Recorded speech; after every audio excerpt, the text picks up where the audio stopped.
Bonjour Julie, pouvez-vous nous présenter l'équipe satisfaction client au sein de Damartex? Bonjour, moi c'est Julie Cadorin, je travaille chez Damartex depuis 1 an et demi maintenant. Je suis responsable études et marketing stratégique pour le groupe. Et en fait, la satisfaction client chez nous, c'est vraiment la problématique de tout un chacun. Moi, je vais être un peu la référente sur ce sujet pour la compréhension client vraiment et donc la satisfaction. Et on va avoir aussi des équipes de relations clients dans chacune de nos business units. Donc le groupe, il est composé de 3 divisions. On va avoir la division fashion, et on va avoir notre fameuse marque Damar du coup.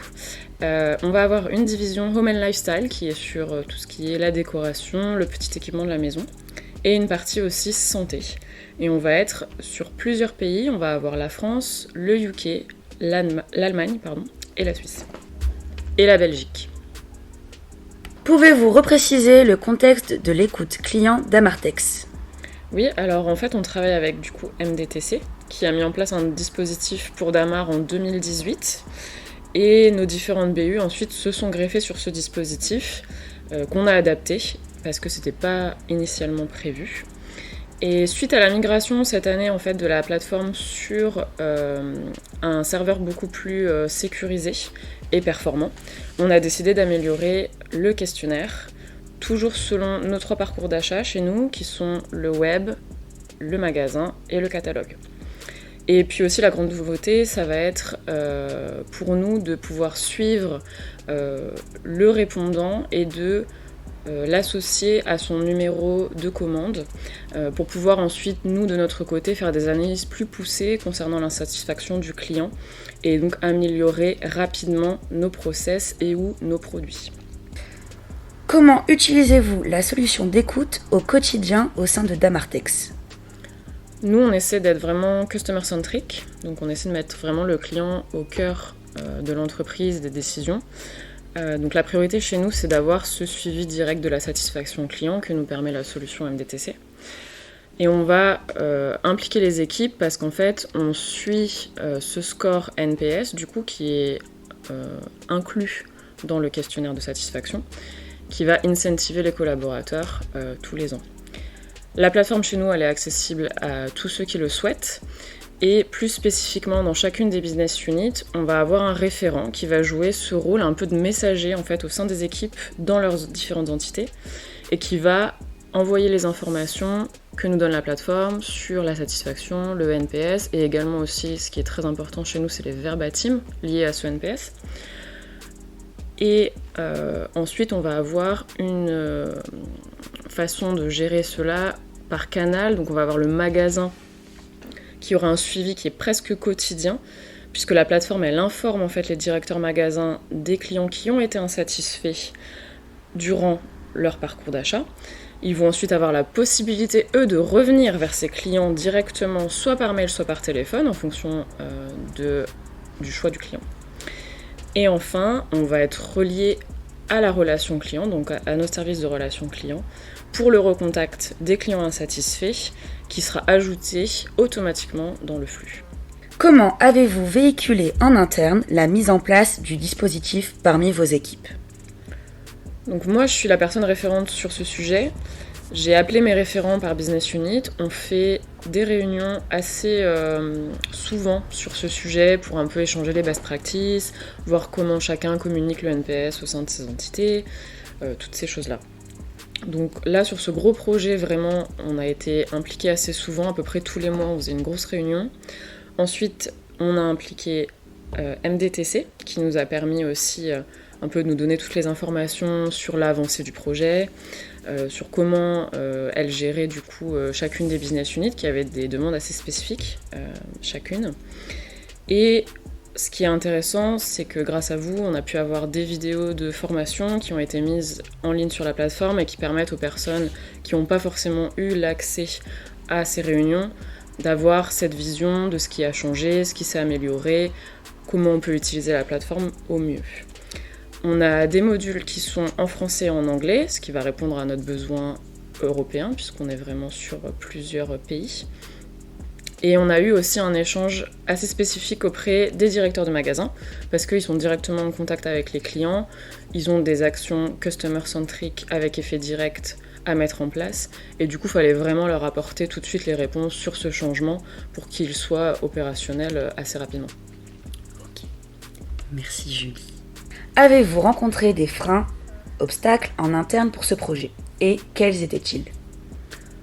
Les obstacles qu'on a pu rencontrer, du moins au début, c'est vraiment qu'il y a eu une latence en fait de la part des filiales parce que l'écoute client c'était déjà quelque chose qui était installé chez nous et qui roulait plutôt bien.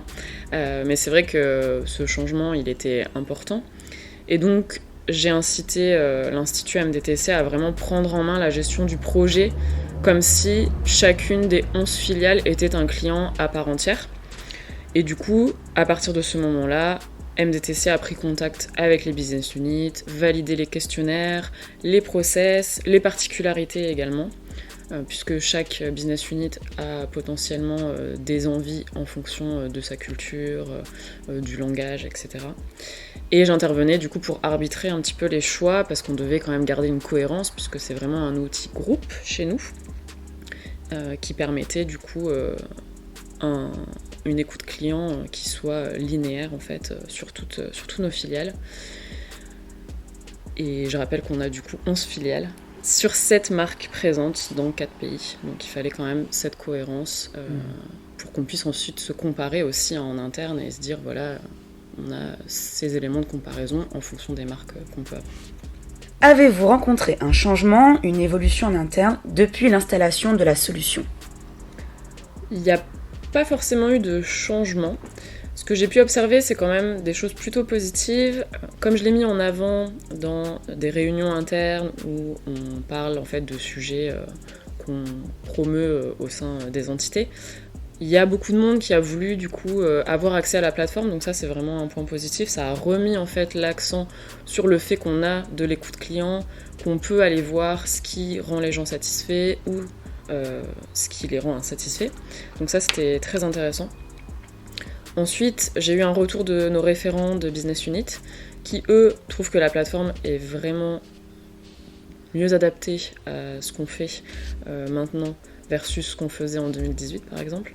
Le design est beaucoup plus accessible. On a aussi des graphiques qui parlent tout de suite à ces référents et qui leur permet de créer des communications en interne sur le sujet du NPS et qui leur facilite un peu la tâche. Sur la partie dont je parlais précédemment, le suivi client, donc client répondant, pour l'instant on n'a pas vraiment eu de travail fait dessus, mais c'est en cours puisque j'ai une business unit qui travaille sur le mois de février, justement les résultats du mois de février sur ce sujet et du coup j'aurai des retours bientôt et je pense qu'ils seront assez positifs d'avoir cette possibilité d'aller plus en profondeur comprendre ce qui se passe sur nos produits et nos process.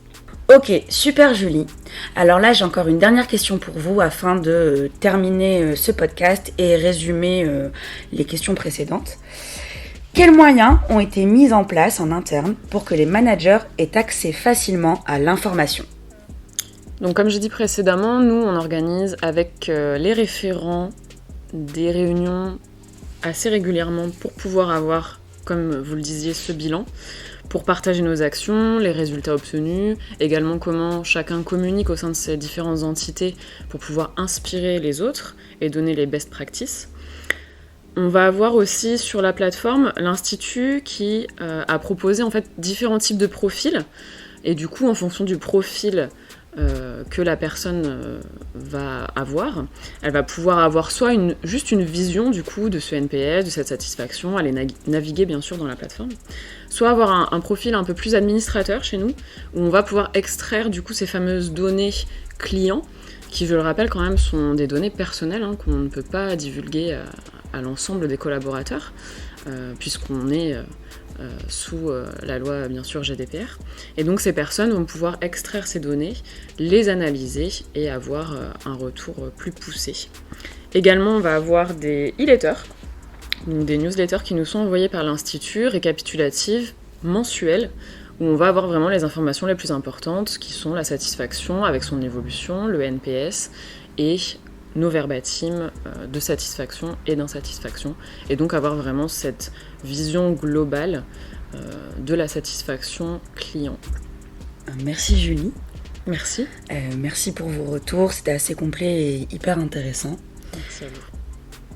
Et à bientôt. À bientôt.